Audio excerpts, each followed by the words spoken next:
We're here in Grand Rapids, Michigan at Millennium Park for the first ever MasterCraft Throwdown. Get ready for 90 minutes of absolute mayhem.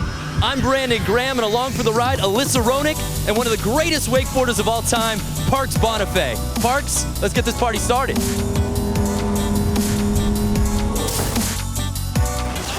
That was an amazing run. Oh, my brain! Goodness me. Oh, are you serious?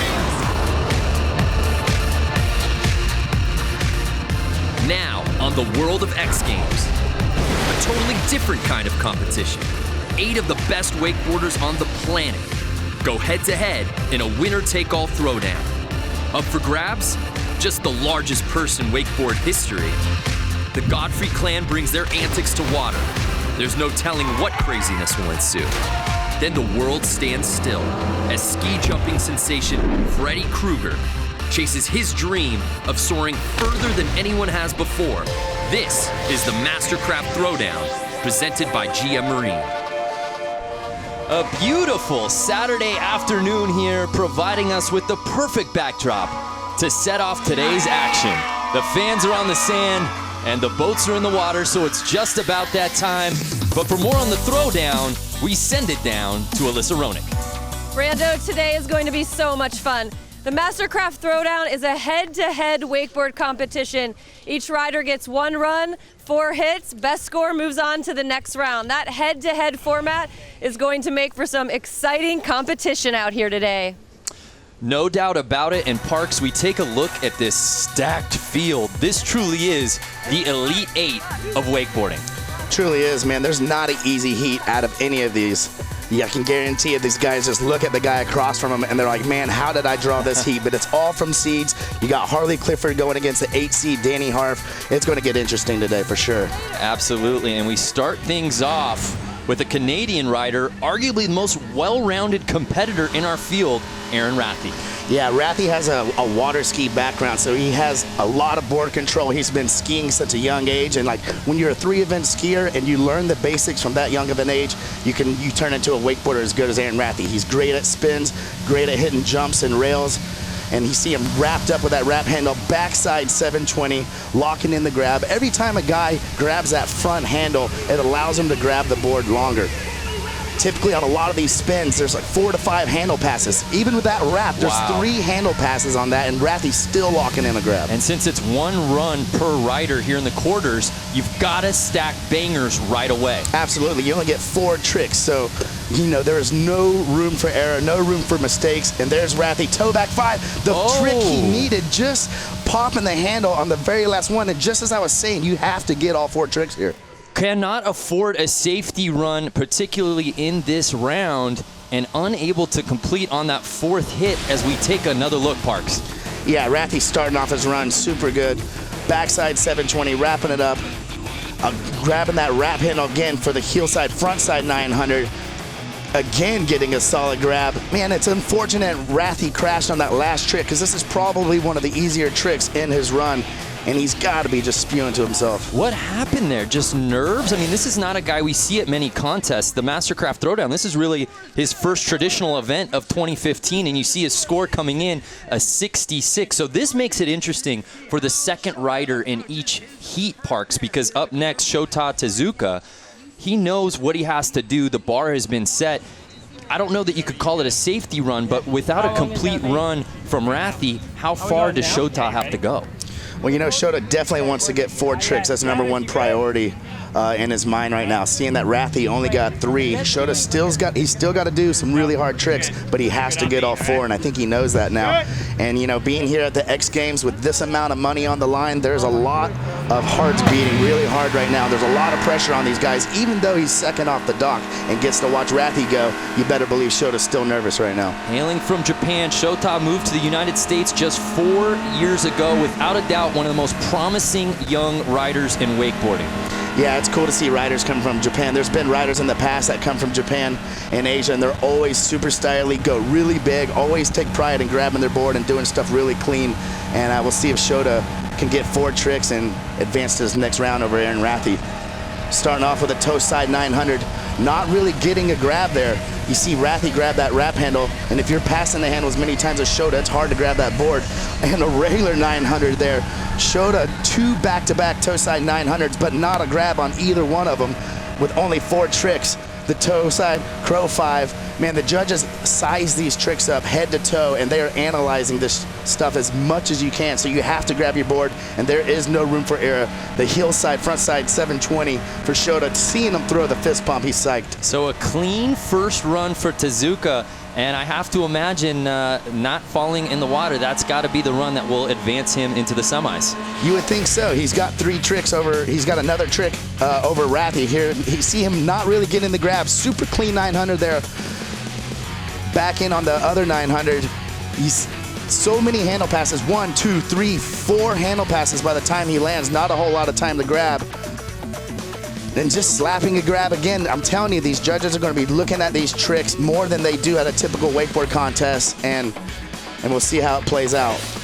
Yep, unlike 76.66. So with that, Tezuka advances to the semifinal. But as I was saying, this is unlike any format that the tour is used to riding. So no safety runs. You got to put it all out there in 4 tricks.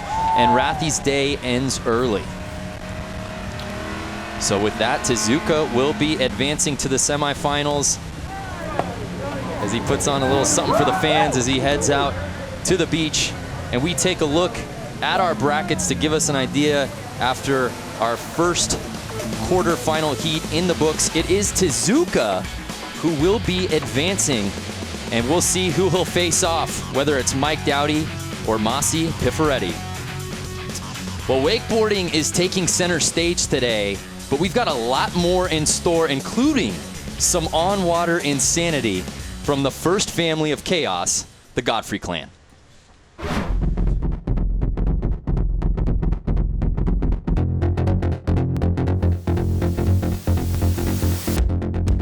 The Godfrey clan basically does everything that no one else wants to do, or probably should do.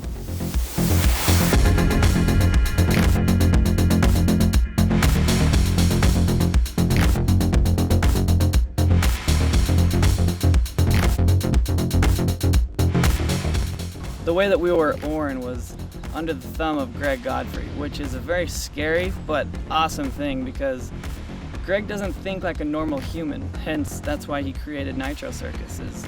He got a group of just crazy, talented idiots and made a profession out of it. The problem with that is that the Godfrey clan, we were born into that. That's what we just thought was normal.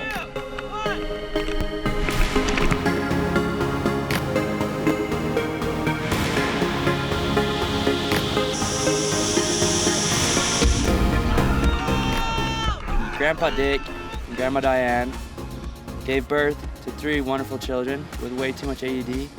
Then they gave birth to 12 wonderful kids with way too much ADD and adrenaline junkies.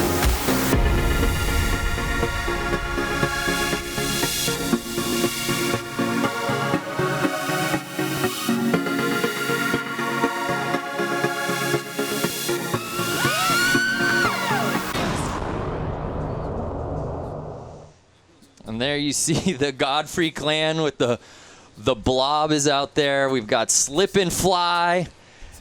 What's going on here, Parks? This just looks like absolute mayhem. You see Ethan Godfrey on a kneeboard right here, sizing up that kicker. I'm not sure how much vert that kicker has, but it doesn't look I don't know who's going legal to win this battle. Let's find out right now. Kneeboard. Oh! And he lays out early. He knew how that one was going to turn out. Yeah, with that size kicker, man, coming in, you're going to G out pretty hard on that. I'm surprised he's not a couple inches shorter right now. You are hard-pressed to find anyone that has more fun out there doing anything, whether it's on a dirt bike or on the water, than these guys. The World of X Games MasterCraft Throwdown is brought to you by GM Marine. Proven marine performance powering every MasterCraft. More from the Throwdown when we return. Welcome back to the World of X Games MasterCraft Throwdown, brought to you by GM Marine. Tales from the blob. The Godfrey ladies there teaching us when in air, prepare. And Parks, that looked probably more painful than it was, but she knew exactly what to do, man. Went down, covered the nose, and then popped back up, I find it funny just plugging your nose when she's about to do a 50-foot This is my belly favorite flop. part right here. Yeah. Love it. Giving the crowds here in Grand Rapids what they want. So we continue with the wakeboarding portion here of the throwdown. Up next, a heat I know you're looking forward to, Parks. Massi Piffaretti versus the local boy, Mike Dowdy. Yeah, this is 2 of the young guns out of these 4 heats. Both of these dudes are loose cannons. Mike Dowdy's pretty much landed like the last 3 hardest tricks in wakeboarding he's landed in the past few years. So he has a target on his back.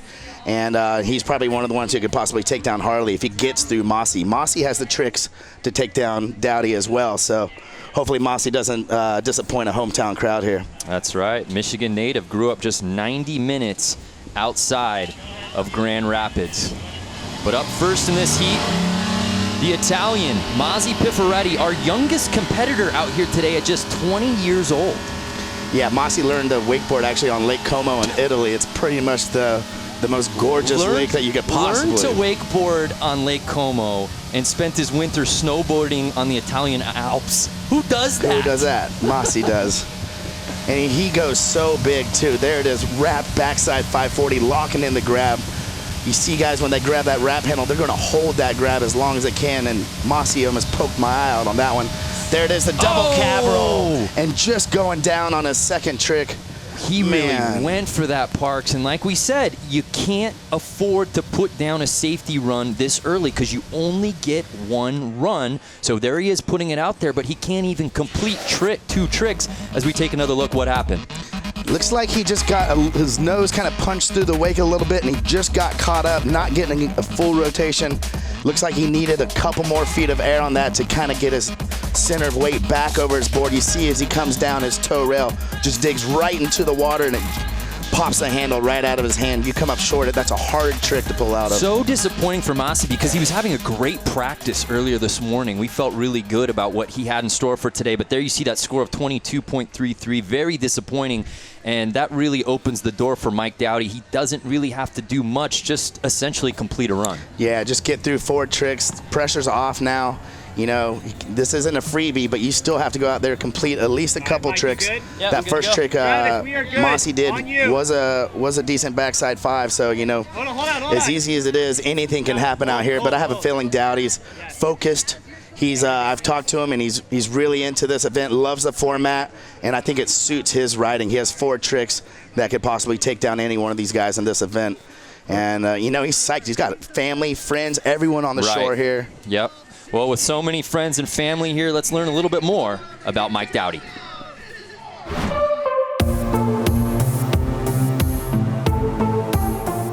Mike he's probably the most confident kid I've ever hung out with. Like, he's confident to the point where some people think he's cocky, but, you know, if you just got to know him, you realize that he is actually just that confident in himself and his riding.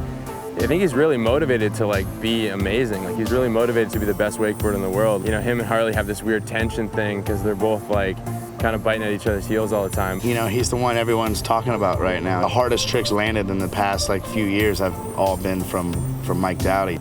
I feel like Dowdy's really one of the true innovators of the sport, and I'm stoked to have him as, you know, one of the up-and-coming guys that's going to give Harley a run for his money.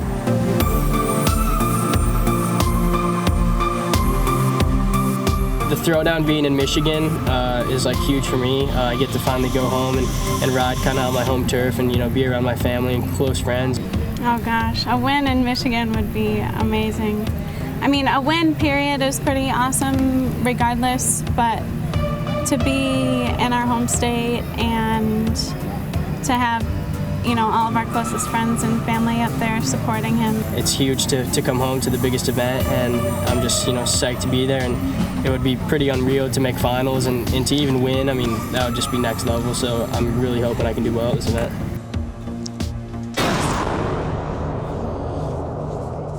Parks, I love that line from Aaron Rathy, motivated to be amazing, because you see the laser focus from this guy, and he may pose the biggest threat to the odds-on favorite, Harley Clifford. Oh, absolutely. If there's anyone who's probably favored to beat Harley, it's Mike Dowdy. He does a lot of trampoline training in Florida and up in Michigan. He's got great coaches, and, you know, you can see in his riding, starting off with a super steezy little method there. coming in. He knows he doesn't have to do a hard run, so he's just probably going to try to keep his hair dry on this run. Right. Huge toe side 900 there for Dowdy. Again, Piffaretti falling on his second trick attempt, so he can afford a safety run here, Mike Dowdy. And there it is, the double back roll. Wow. Locking in the indie grab all the way around. He's leaving it all out in the water here on attempt number 1. Absolutely. Well, you know, after he has a couple tricks and he knows that he's going to probably beat Massi, why not practice a couple tricks for the next round? Great point. And I saw him fall on that double in practice, so he wanted to get another one under his belt, and clearly his hair's still dry. So we take another look. The Dowdy fam approves. Yeah, who doesn't like that? Huge double back roll there for Dowdy. Front side 900 falling out of the sky. Plenty of time. Possibly a 1080 here in the finals if he can get through a couple more rounds. Then he ends with a heel side front side 900 as well. Dowdy not holding back as much as you thought he was for having like a cupcake kind of like run there that he could have got through. Well, let's not forget, just last month, Mike Dowdy became the first ever to land a wake-to-wake 1260. Yeah, it's crazy. It's actually, I think it's been 8 years since Danny Harf landed the 1260 off the double up. So the fact that Dowdy is doing it off the wake nowadays, that you can just see how far the sport's coming and how these young kids are taking it to a new level. So an 87.33 for Mike Dowdy, easily advancing. He'll be taking on Shota Tezuka in the semifinals as he makes it to the Final Four, giving the hometown fans and family all that they could ask for there on run number 1. For more, let's head down to Alyssa, who's with Mike. All right, Mike, so much for a safety run. Tell me about that run. What was your strategy there? My strategy was really just to get some tricks on the board. Massi had an unfortunate fall. It's not something he normally would crash on. So once he fell after his second trick, I knew I just had to get some points on the board. And after I did that 9, I just decided to go for it. So we have, out of the 8 riders here, 5 countries represented, but only 1 guy from Michigan. You're the local favorite. What is it like to compete in front of your hometown crowd? Yeah, it's unbelievable. Everything here is, like it's insane to be here in front of my hometown and all that. And I mean, relatively hometown, I guess. But yeah, it's cool to be home in Michigan. I'm stoked. All right, well, good luck. We'll see you in the quarterfinals. So Mike Dowdy leaving it all out on the water there on attempt number 1, easily advancing into the semifinal. We're 2 heats here in the quarters. It's Shota Tezuka taking on Mike Dowdy in the semis, but still 2 more matchups to come with some heavy hitters still on deck. So much fun stuff going on here at Millennium Park. The Godfrey clan has absolutely taken over the water, from the blob to more of the. I love this park because it's like it's almost a battle of attrition here. A kneeboard taking on a ramp. How's this one gonna end? Oh my gosh! Don't land on the kneeboard. That could be a little harder than the water. I'm pretty sure that kicker's not regulation. Getting some height there is one of the Godfrey boys, and they're having fun. I think I blew my knee out just watching that. Of course, Greg Godfrey, the father of all of this, the father of Nitro Circus. Would you expect anything less from his family, who have taken over the waters of Grand Rapids? As we take one more look. Yeah, it looks like that kicker's so steep that they can't even hang on to the handle going up the face. No point even having a strap on that kneeboard right now. So much fun going on here at the MasterCraft Throwdown. More, including a Guinness World Record attempt, when we return. Welcome back to World of X Games. That's the MasterCraft Throwdown, brought to you by GM Marine here at Millennium Park in Grand Rapids, Michigan. Still a lot of wakeboarding to come, but we do have something record-setting in store. For more, let's head down to Alyssa, who's with a special guest. Thanks, Brando. I'm standing beside Frederick August Krueger IV, the original Freddy Krueger. And later in the show, he's going to attempt to break the world ski fly record. But the name of the current world record holder, well, that might surprise some of you at home. Let's take a look at what happened yesterday.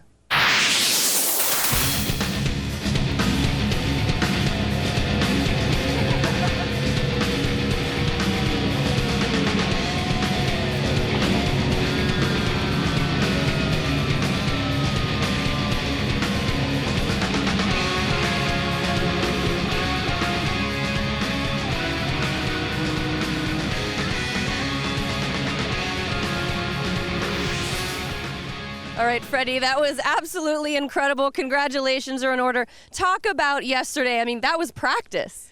Well, we had the opportunity to go for the record if the weather was right, and we really were trying to hold out for today, but we're kind of seeing the wind want to swing around from a less favorable direction. So literally at the last second, we said, you know what, let's go for it, and the wind swung right around into the headwind, which is what I need to have an opportunity for a jump like that. So there's a lot of anxiety going through me yesterday, and it was a perfect jump. Yeah, so the current world record is now 312 feet. What do you have in store for us today later in the show? Well, honestly, I was talking with my wife last night about that, and we had an opportunity to watch some of the video, and we could, kind of pick some points where, honestly, it could have been a little better here, a little better there. And so we're going to, I'm going to go for it. I really want to get back over 300 again because that's the goal. But, I mean, the thing is, I'm going to go all out. And the difference between 313 and 290 might be that much, but I'm going to give it all I got. All right, well, guys, you heard it here first. Later in the show, Freddy Krueger going for 313. Forget a football field. We've got to start adding in end zones. Freddie says a little better here, and I don't know how you get better parks than 312 feet. Broke a record yesterday at practice. No doubt. I've been watching ski jumping for a long time, and bar none, that was the farthest jump I've ever seen. I was standing with Danny Harf, and I was like, what just happened, man? Like, I seriously hope the crowd here on the sand gets to see it. Well, the quarterfinal matchup number 3 continues now. It's Bob Soven taking on Rusty Malinoski. This is going to be an interesting matchup because two very different styles led by here Bob Soven, 23 years old, Longwood, Florida native. Podium threat anytime he enters a contest. But Parks, unlike his older brother Phil, we don't see Bob competing that much anymore. Yeah, you see Phil do pretty much every contest across the globe, and you see Bob kind of picking and choosing his battles. And, every time we get to watch Bob ride an event, it's always entertaining. He goes so big, grabs so well. That was a stale fish frontside 3. To grab stale and still do a frontside 3 is just ridiculously hard. You never see Bob go wake to wake. Every time he does a trick, he is just charging out into the flats. You see him still land out in the trough, a little bit of a butt check. Being a showman, his parents show skied, and, just being the Wake Brothers and entertainment that Bob always is, man. He's the most entertaining rider to watch and talk to on and off the water. So he sticks that run attempt, and it'll be interesting to see how that scored as we take another look at the replays, Parks, because that's exactly what we expected out of Bob Soven. Yeah, going absolutely huge on that chromo, sticking it, and unfortunately he had a little bit of a bobble on this backside 7, really laying his back into the water, butt check. And when I say butt check, it's when their butt kind of touches the water. So you'll hear me say that. And like I said, these judges are sizing up these tricks head to toe. So every little mistake will count against you. So we await Soven's score.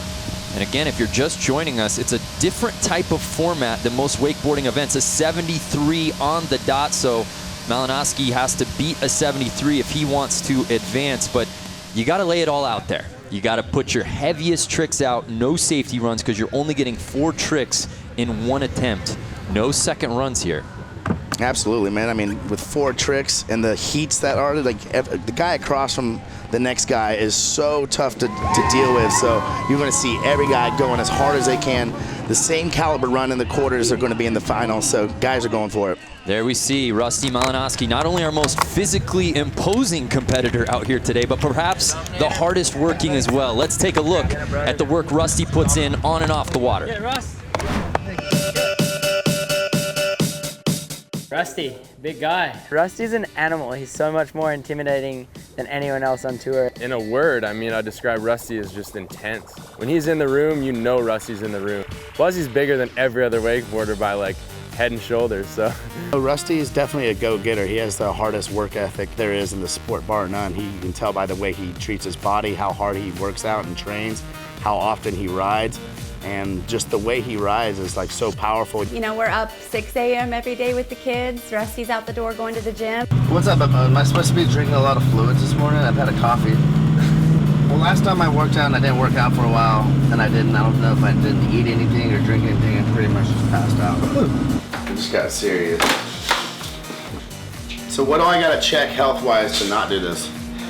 High blood pressure, you can't do CrossFit with high blood pressure. Lower back, shoulders, pelvis.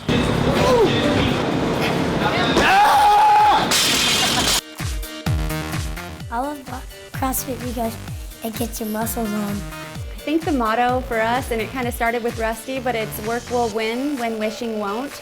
So, you know, a lot of people say, I wish I could have that. I wish I could do this. I wish I could do that. And I guess for us, we just make it happen. Wishing isn't going to get you there. Parks, your approach to working out is so unconventional. I think it works. Yes, very unorthodox. I'd like to think you taught Rusty a thing or two. There we see Malinoski at 31 years old, the oldest competitor in the field today, but still on top of the game. Absolutely. I mean, being the oldest, you know, you probably have to work out as much as Rusty. Well, not as much as Rusty. He really hits it hard in the gym, and it shows. Rusty goes so ballistically big, huge indie backside 180. That's pretty much as hard as a backside 180 can get right there. There's the mute mode, switch mute mode for Rusty, just breezing through this course and this run, completing 2 tricks. Rusty come in, crow mode 540, locking in the nose grab. Rusty hardly bobbles on any of his tricks. He's one of the most consistent riders on tours, and that's why he's on the podium day in, day out. And you see 4 tricks. Such a smooth no style. Big deal. Yeah, so there we see Bob Soven, who put up a 73. Will Malinoski do enough to leapfrog him and get into the semis? Let's take another look. Here's that first trick. Coming in, locking in, huge indie poke, backside 180. You know, Rusty has to do a hard run here. Bob had 1 bobble on his backside 7, but he still got 4 tricks in, so Rusty has no room for error as well. And you can see this, typically that landing that far out on the flats, a lot can go wrong on that. And Rusty just powering through it with finesse. Toe side 900, not really getting a grab on that. Notice that Bob grabbed every trick. Right. But he did have a bobble. An 86.66, so Rusty easily advancing and officially eliminating Bob Soven. It should also be noted, Rusty competed at X Games. The last time wakeboarding was at X Games in 2005, Rusty was there, and of course his brother Robbie has medaled in winter, snowcross plenty of times. But we take a look now at our brackets. After 3 quarterfinals, Rusty Malinoski advancing into the semis. We've got 3 of 4 with just 1 final matchup. But still so much more going on out here at Millennium Park. To give us a little bit more on watercross, we head down to Alyssa. Yeah, Brando, the rules of watercross are pretty loose. I think the Godfrey clan made them up. I've got 2 riders, 2 dirt bikes behind me, and their typical use is right there in the name. But today, they're going to race those bikes on that water. Guy who travels the farthest, well, he wins, moves on to the final. Seems simple enough, Parks. Yeah, because dirt bikes belong on water, right? Well, if Robbie Madison taught us anything, they certainly do. They got the work cut out for them now. And this is something that the Godfrey clan, this is something that's natural to them. Yeah, this is what they're born to do right here, ride dirt bikes on water. I actually got to try this when we were filming for the Nitro 3D movie. And I am really bad on 2 wheels. I have no business being on a dirt bike, and they told me I could try. There was like 8 of us at the same time, and I made it about 100 feet. You really got to lock your toes underneath the engine, or the water just blows your feet off, and it pulls you right off the bike. So we'll see how they handle here.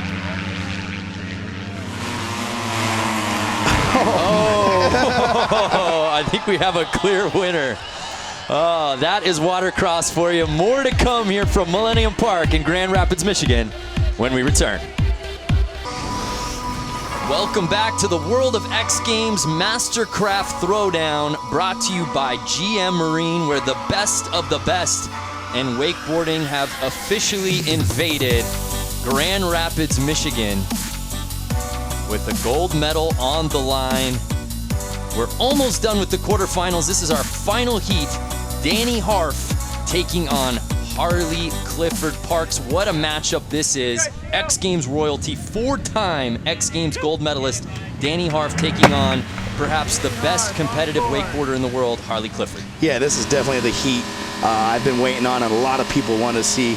Yeah, 4-time X Games gold medalist Danny Harf. It's been 10 years since he last competed in X Games.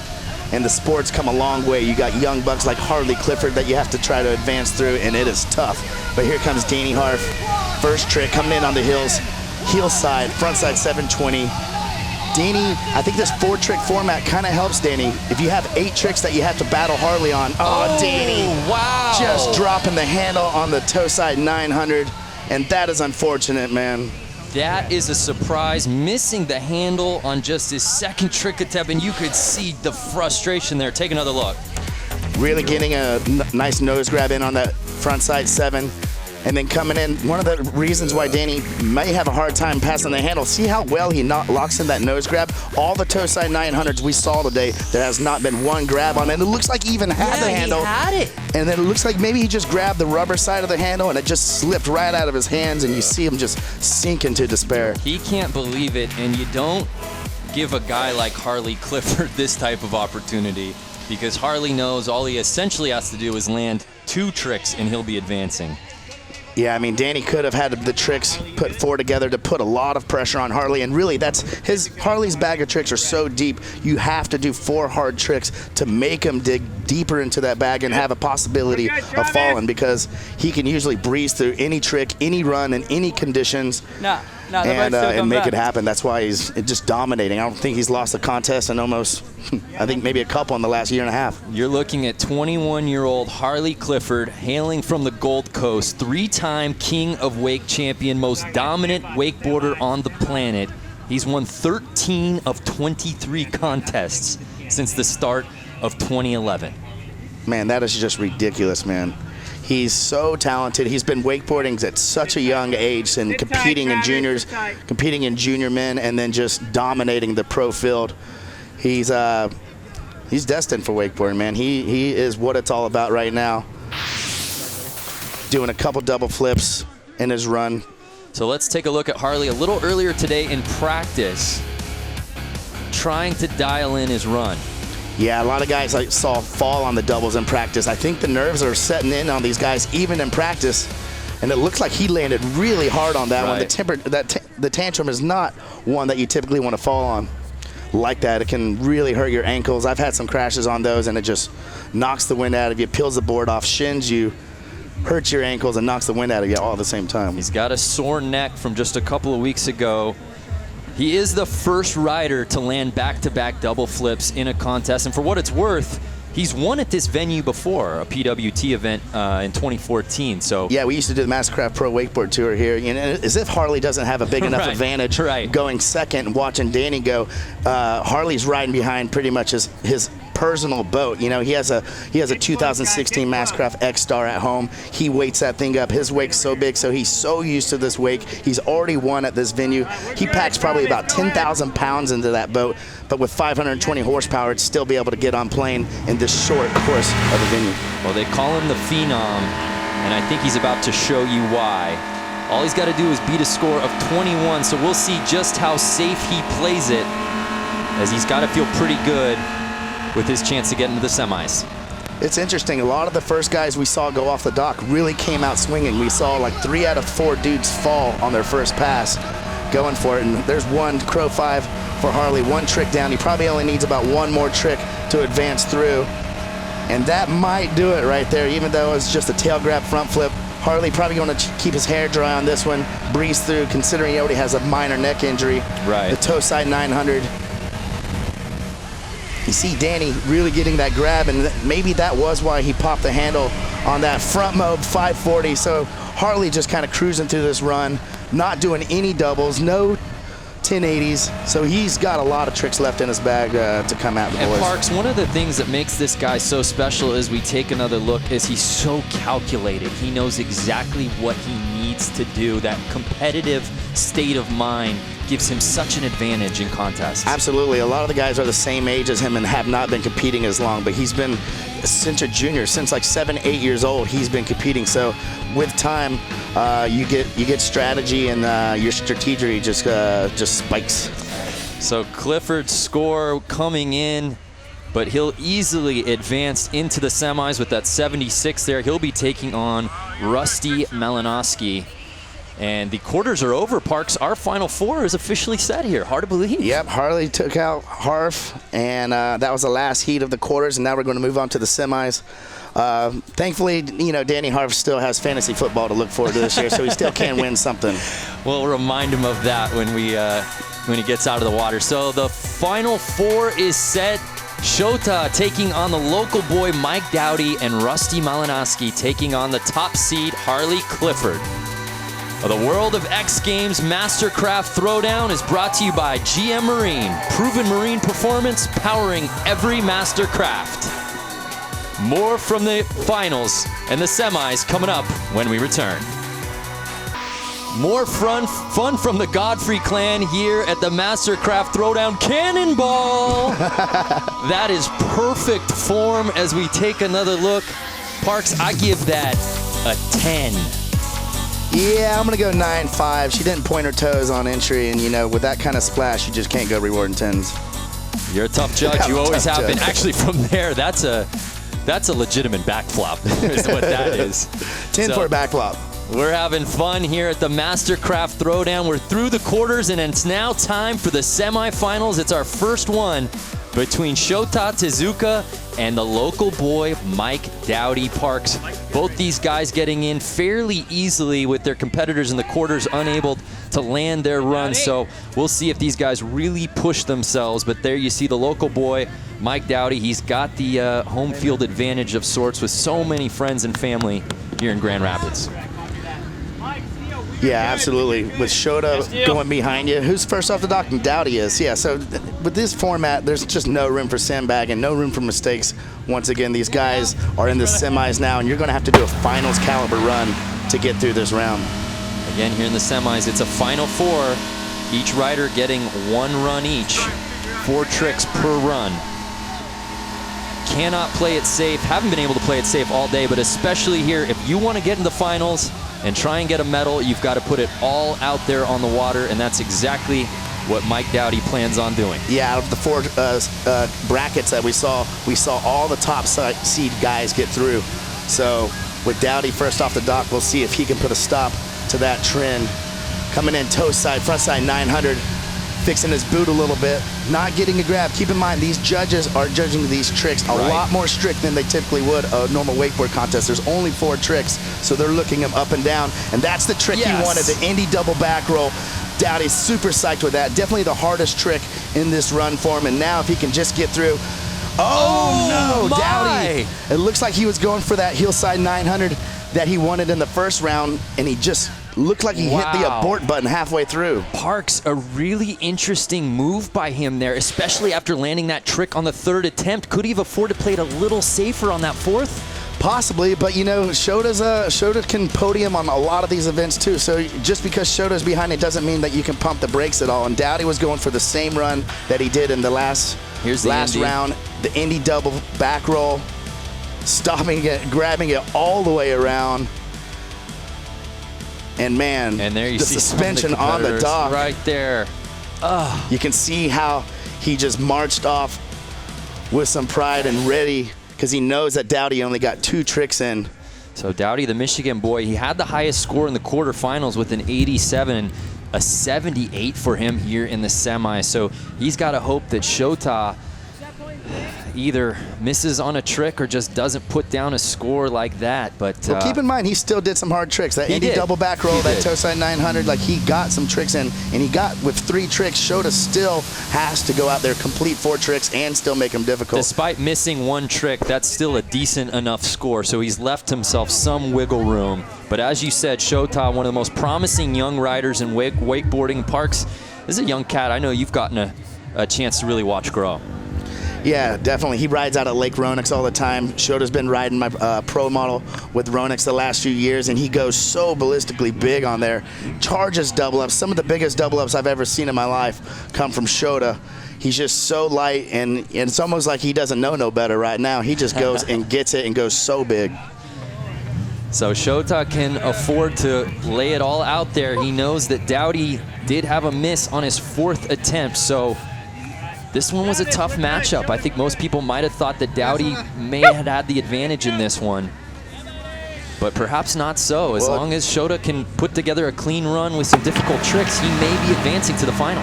Absolutely. Advantage definitely goes to Shota.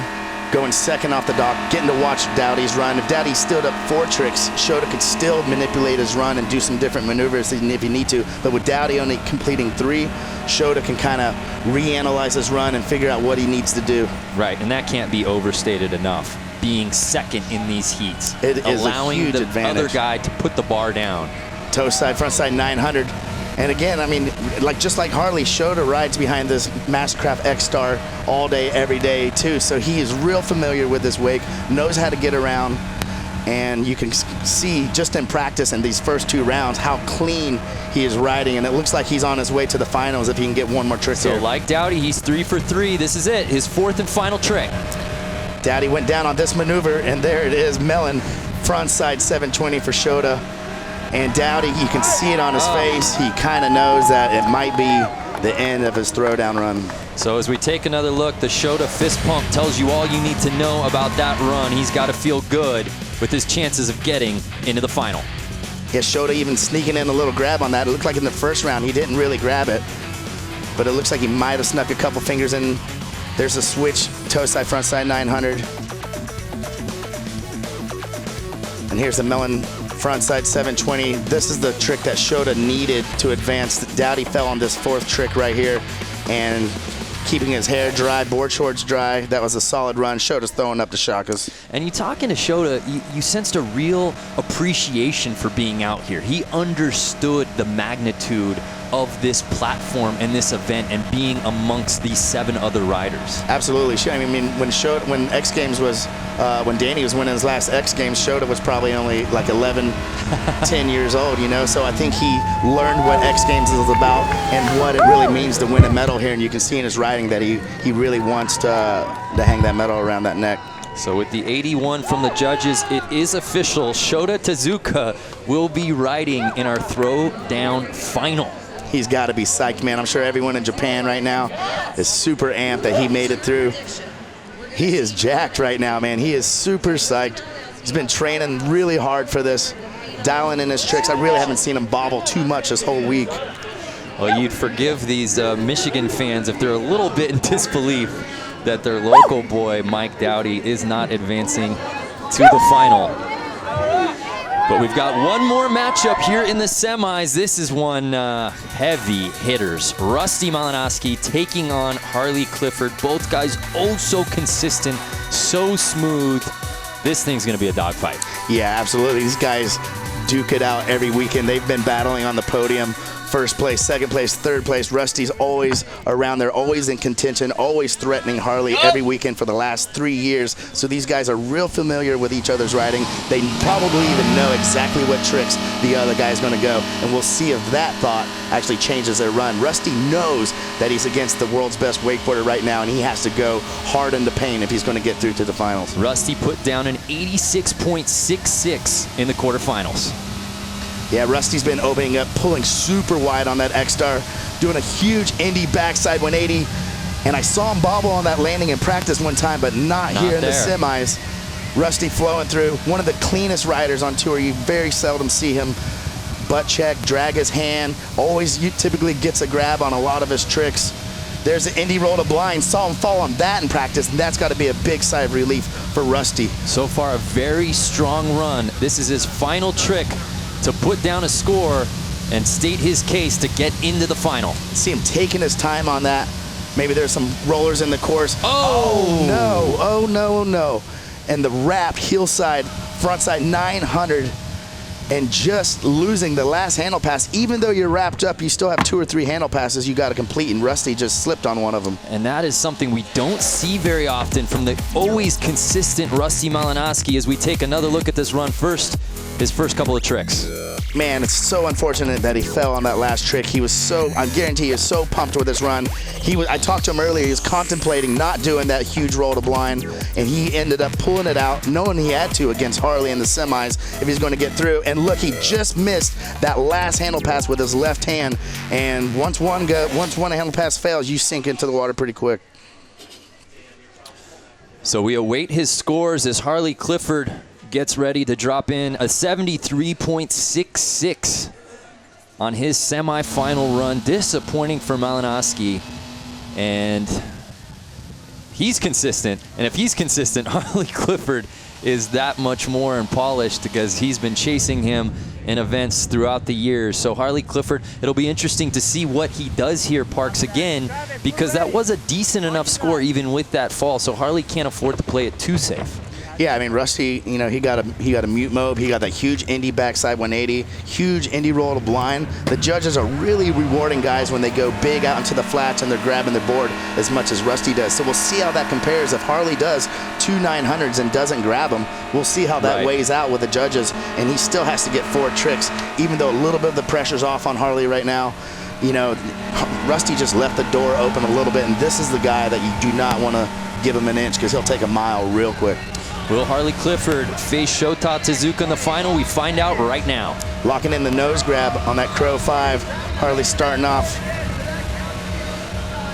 super solid, knowing what he has to do and getting bucked out the back, almost pulled out the front, but Harley being the rider he is with board control, knowing that it was going to Ray, and he pulled it back down, keeping his hands out of the water and just casing the wake there.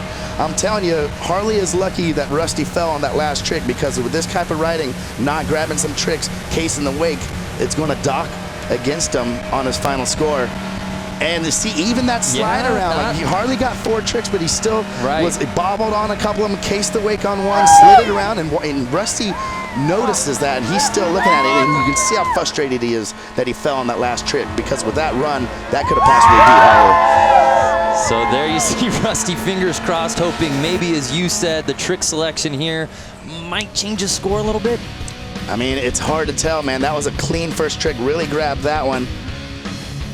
Coming back in, backside 720, kind of sloppy, no grab on that one, and then he comes in on the front mob 540 and just slides it around. So it's, you know, I would hate to be a judge in this spot. It's not like you can reward the guy who gets the most tricks. You have to keep in mind that quality counts in this as well.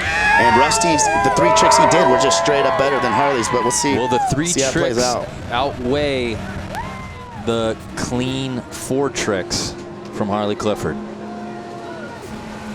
Taking that high-speed whip into the beach, throwing up the double shot, because Harley knows that he's probably through. So but who's not getting for sure. into the finals? Harley Clifford with the 80 on the dot, advancing into the final. So it'll be Shota Tezuka taking on Harley Clifford in our MasterCraft Throwdown final. You don't want to miss this. More from Millennium Park when we return. Our final is set here at the MasterCraft Throwdown, a dream matchup between Shota Tezuka and Harley Clifford here at Millennium Park in Grand Rapids, Michigan. 2 of the best wakeboarders on the planet will square off for a chance at a gold medal. Huge crowds out here at Millennium Park to watch all of the antics. It's not just the wakeboarding parks. We've got a Guinness World Record attempt going down in just a little bit, and of course, the Godfrey clan with their on-water antics, doing stuff with the blob, ski fly, and of course, more watercross. Yeah, we take every bit of data, sprinkle a little Godfrey on it, and try to entertain us with his antics. It's halftime show all time exactly. out here at Millennium Park. If they could dribble 9 basketballs, they would be doing that too. So here we are, more semis of watercross. Open it up, probably about 3rd gear, topped out right there. Probably going about 65, 70 miles an hour. You see, as they bump down, it just ejects them out the front. And as soon as that front wheel goes under, you're gonna go. I've been corrected. That was the final. Oh, well, hey. Hope you took it in. That was Buckle it. up, guys. So let's get another replay on that one. And watercross in all its glory. You can see these are just stock 450s too. They didn't have any type of add-on additions, kind of plates on the bottom to help it stay up on top. They were just relying on speed and a little Godfrey willpower to get them as far as they could out into the water. So we got a clear winner in the in the watercross final. Kids, don't try that at home. Well done. Your dad will be severely mad you ruined his bike. If you've got a dirt bike, don't go looking for water. So much more from Millennium Park here in Grand Rapids, Michigan, including our finals between Harley Clifford and Shota Tezuka. You don't want to miss this. You missed it. A look at the hardware. That's what's on the line here at the MasterCraft Throwdown Final. What a matchup we have between two of the best in the world, Shota Tezuka versus Harley Clifford. And Parks, I love this matchup because you have Shota, who's finished second and third so many times. He's never won a major event against the guy who's won more than anyone ever before, Harley Clifford. Yeah, absolutely. If there's anyone who wants a win, probably even worse than Harley Clifford, believe it or not, right now, it's Shota Tezuka. He's finished third and second numerous times, so he really wants to beat Harley. They actually used to be roommates. Shota used to live in Harley's house for a couple years, and that's when Shota first came to the United States. He would ride with Harley, and that's why Shota kind of got so good so quick. It needs to be noted, the format here in the final a little bit different. Each rider getting 2 passes, so it's not just one attempt of 4 tricks. They'll get 2 cracks at it. And Shota's going to need it, because if you're going to beat Harley, it's going to take a couple runs. But at the same time, if you give Harley 2 runs, he's able to possibly land his double flip and complete a crazy couple passes. There's Shota doing back-to-back toe side 900s. And there's a nose grab, chrome up 540. Looks like he's doing this nice, easy breezy run that he's been doing in the last couple rounds, but can he tack on one gnarly trick here? And the Melon frontside 720 probably needed a 9 off of that one, but at the same time, he didn't want to fall and give Harley any more of an advantage than he already has. So Shota's first pass officially in the books. Of course, he'll get another chance as we take another look. There's Shota starting off with a regular frontside 900. Looks like he slapped the grab on that, possibly got it. Locking in a nice melon grab on that frontside 900. A little bit of a wobble on the landing. Keep in mind, these judges are critiquing these guys at a whole nother level, being that there's only 4 tricks. And there's that 720. I guarantee you, Shota, seeing the way that the first guys off the dock fell, not completing the pass, he wanted to get 4 tricks under his belt and then go hard in the paint next time. An 84.33 on his first attempt. Nothing wrong with that score, but as you said, we've been saying it all day, you guys can't afford to play it safe, but with so many guys missing on second and third attempts, not a bad strategy if you know you've got another chance at it to put at least one solid score up there on the board and really make Harley work for it, because he hasn't had to do that yet today. Absolutely. When we were watching practice, Harley fell on his double tantrum twice, so I guarantee you Shota wanted to put up a medium hard run, make Harley think that he has to go for the double and take a risk on Harley possibly falling on that double tantrum again. But Harley is one of the clutchest riders out there. He pulls through when the pressure's on, and there's a good chance that he's going to go even harder at this double tantrum and pull it off. But if there's a trick that Harley is going to go down on, it's probably that double tantrum. We started off with 8, and we are now down to the final 2. A gold medal at stake. There he is, the most dominant man in wakeboarding. Yeah, definitely has the most wins in the past couple years than any other rider. I think he's probably only lost 3 or 4 contests, you know, in the past like few years. So, I mean, his win to lose ratio is extremely high. Harley, familiar with this wake, riding behind an X-Star at home. So same for Shota, so there's no advantage there. They're both super familiar with the way the wake forms. This lake is super deep, packed in with wake, so makes for a great final. We saw Shota do that same trick, nose grab, chrome up 540. Yeah.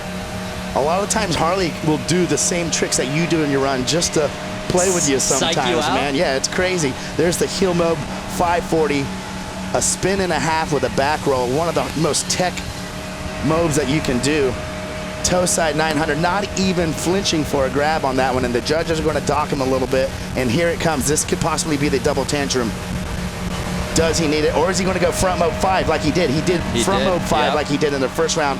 Harley's really knowledgeable in contesting. I think he knew that that run would beat Shota, so he probably went for that and is going for the double next time. Well, that's what's so scary about Harley Clifford, Parks. He's won 8 of 11 events in 2015. Crazy. You take the natural talent that he has combined with the mental preparation and strategy he brings to the table, it makes for an unbeatable recipe. Really does. He's so consistent, so technical. He can literally do every trick out there. Sometimes he does it a little sloppy. He doesn't always grab his tricks, but his amplitude is always high, and he's doing the hardest tricks bar none. And there's the Mob 5, one of the most hardest tricks to do. There's another front Mob 540. So doing 2 different 540-degree spins mixed with a flip. That's a super technical run, and I think he knew that that would beat Shota, and that's why I'm just interested to see how the second run's going to go for these guys.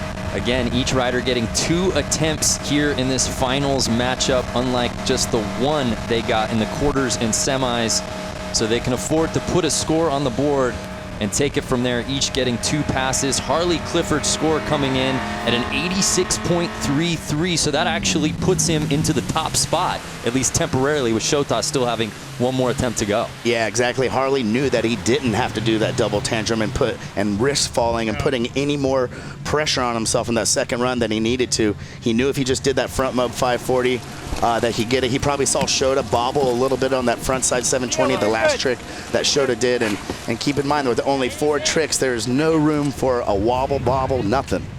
So Clifford leapfrogging Shota into the top spot, but can Shota take it back? Here's his chance. He's got to lay it all on the line. This is his last attempt to try and get into the gold medal position. Yeah, we're going to see it right here. Shota's probably going to do probably 3 900s. That heel side 720 that he did on his final trick will probably be a front side 900. So Shota's got some tricks to definitely make Harley try this double and risk falling here in the second pass. And this is what it all comes down to. Shota's in second place right now, knowing that he has to pull through. Toe side 900, not casing the wake like you saw Harley do in the earlier round. Shota keeping it clean. Nose grab, chrome up 540. You've seen him do that in every round thus far. And Shota has not even gotten his hair wet at all since he's been riding here this whole weekend. There's the heel side 900, the front side 900, and just digging his heel edge. Man, man, man, and you know what that means. So with that, Harley Clifford officially winning the MasterCraft Throwdown, but Shota, gosh, he really pushed him. Yes. Would have been so good to see him land that, Parks. It would have made for some good TV if we would have saw Shota land that run. But you know what? With good TV, you know, Harley still gets to go, so who knows what we're going to see. Oh, no, sorry, excuse me. Harley doesn't get to go. He gets to sit in the victory seat and just soak up a gold medal for a little bit. Take another look through those attempts. 1 trick down, 2 tricks down, and then where does it go wrong, Parks? Looks like he got a clean takeoff. Really pull the handle, and that's how he generates his speed. This is 2.5 rotations. He gets all the handle passes, lands, and just over-rotated it just a little bit and got back on his heels. And you see, as soon as you dig an edge, it pulls the handle out, and Harley is just rolling in the dough right now, giving Dowdy a big high five. Harley is so psyched right now. So here's Harley Clifford. He doesn't even need to take his second pass because he already knows he's won the gold medal as he's getting love as he hits the beach. And it's official, our first ever MasterCraft Throwdown in the books. And it's Harley Clifford, the most dominant man in wakeboarding. What else did you expect than he to take the top spot? Let's head down to Alyssa, who's with our gold medalist. All right, guys, I have a new part of my job here. So, Harley, congratulations. Yes. You're our first MasterCraft Throwdown gold medalist. Just come on in. Harley, what did you think about this new contest format today? Oh my God, that was such a fun day. You know, like it was so hectic, riding like straight after one another, but I mean, there was so much pressure on, and it was very key to stand up, and I did that, and I couldn't be more stoked. You were second in this last run. Was there an advantage to going second? Oh, definitely. You know, Shota went out before me, and I saw what tricks he did, and I knew exactly what I had to go do, and I did it. And then he went out after me, and then he crashed, and I didn't even have to take my second run. I couldn't be more happy. Got to save your legs. Well, congratulations. Enjoy it. Thank you so much. All right, guys. There's a reason they call him the Phenom, the most dominant man in wakeboarding. Harley Clifford getting the gold medal. But still, so much more to come. Here in Grand Rapids, a Guinness World Record attempt. Freddy Krueger in the ski fly jump. You don't want to miss this. There we see Freddy Krueger as he gets ready to stare history directly in the face. But it's now time for John Brinkus and the team to break down what it'll take for Freddy Krueger to soar further than anyone has before. This is ESPN Sports Science, presented by GM Marine.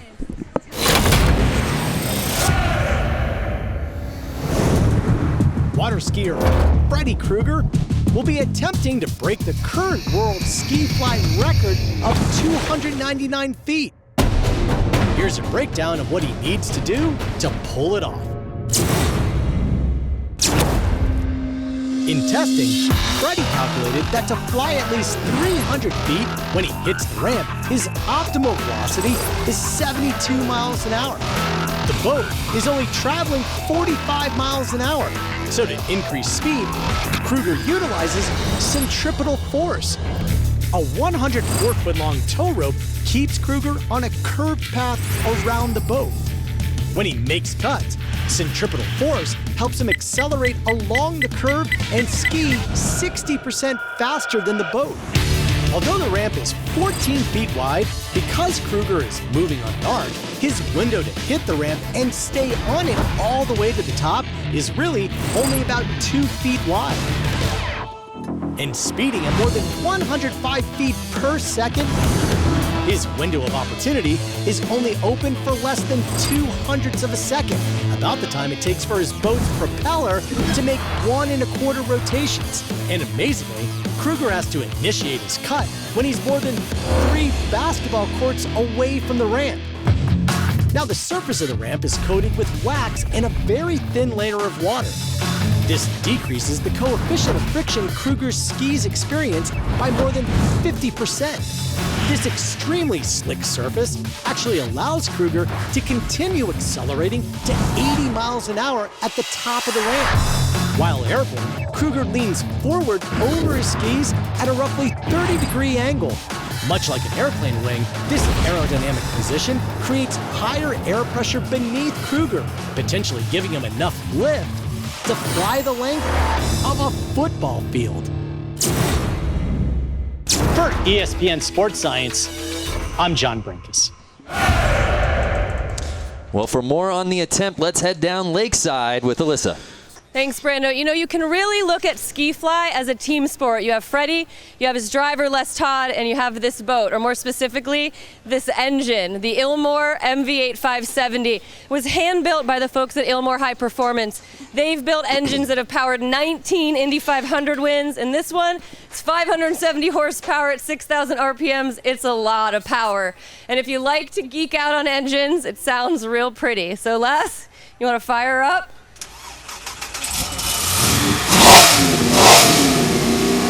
All right, Brando, back to you. That does not sound like a boat, Parks. That is beautiful. That is an animal right there. I can't believe they just hand-built that thing, especially for Freddy and this jump to help get him over 300. Well, the world of X Games MasterCraft Throwdown is brought to you by GM Marine. Proven marine performance powering every MasterCraft. The record historic attempt coming up when we return.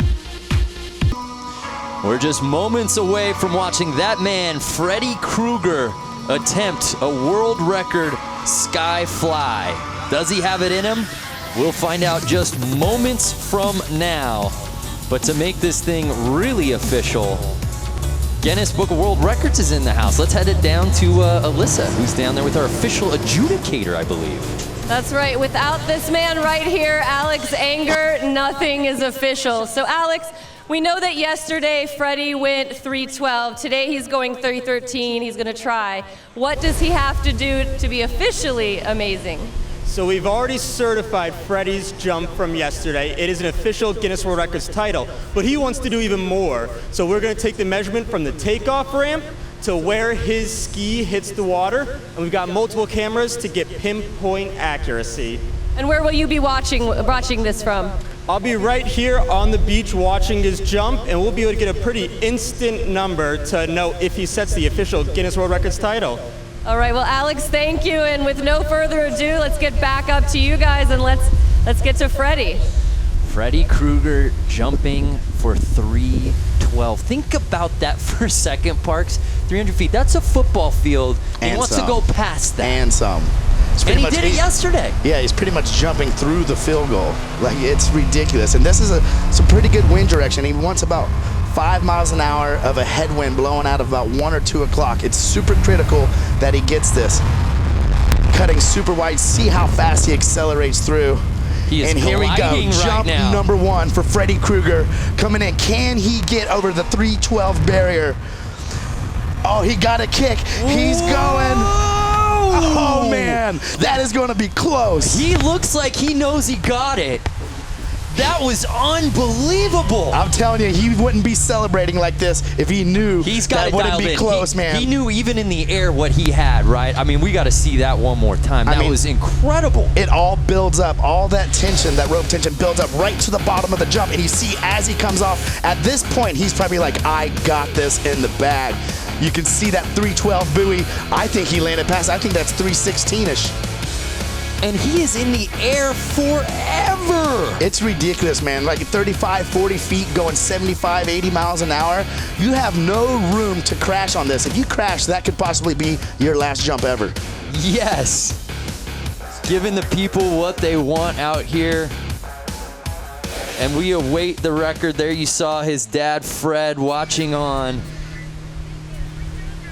So that number coming in, the judges are saying it was 304 feet, Parks. Oh my gosh. Can you believe that? I can't believe, I mean, he still cracked the 300 barrier. It's been 15 years since someone's jumped 299. So for the fact that they got ski flying up and going again, Right. it took a hiatus for like 15 years because the consequences are that gnarly. If these guys crash on these jumps going 80 miles an hour from 40 feet up, I'm serious, like it can really injure them. So everyone took a hiatus, everyone took a break, and Freddy's the one that goes, you know what, I want to crack that 300 barrier, and we just saw 304 right there. He's got one more chance. As you said, 299 stood for 15 years. He's gone over 300 twice in less than 24 hours, but here he goes on his second and final attempt.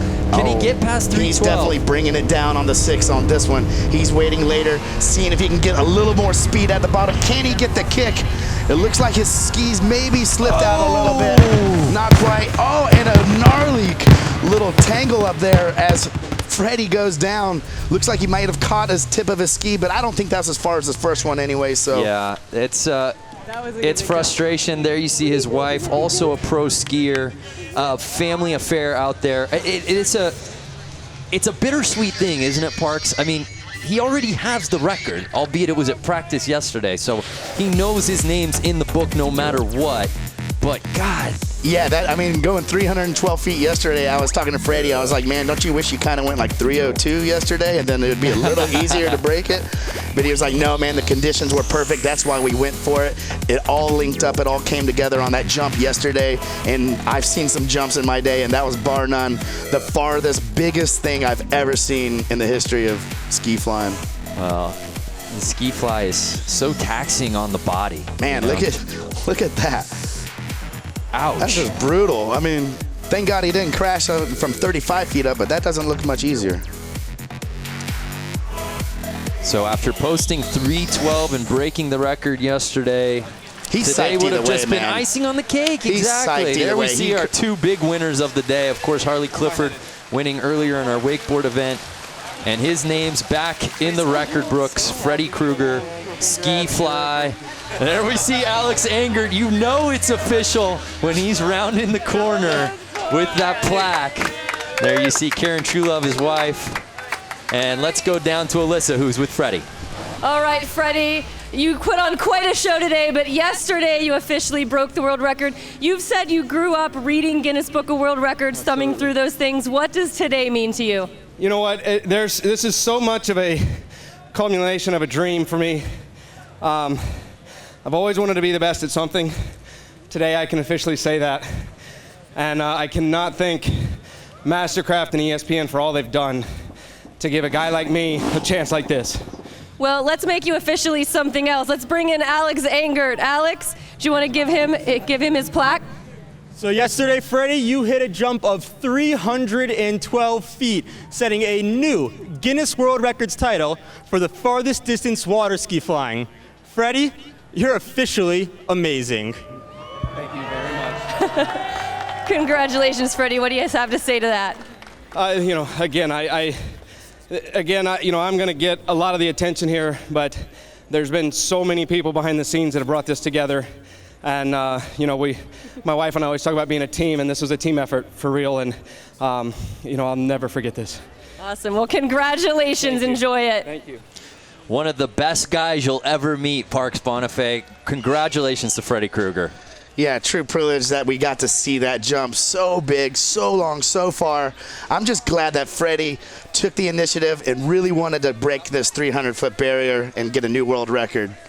Well, congratulations to Harley Clifford and Freddy Krueger. Coming up next on ABC, Special Olympics World Games LA 2015, presented by Bank of America. I'm Brandon Graham for Parks Bonifay, Alyssa Ronick, and our entire crew saying so long from Grand Rapids, Michigan.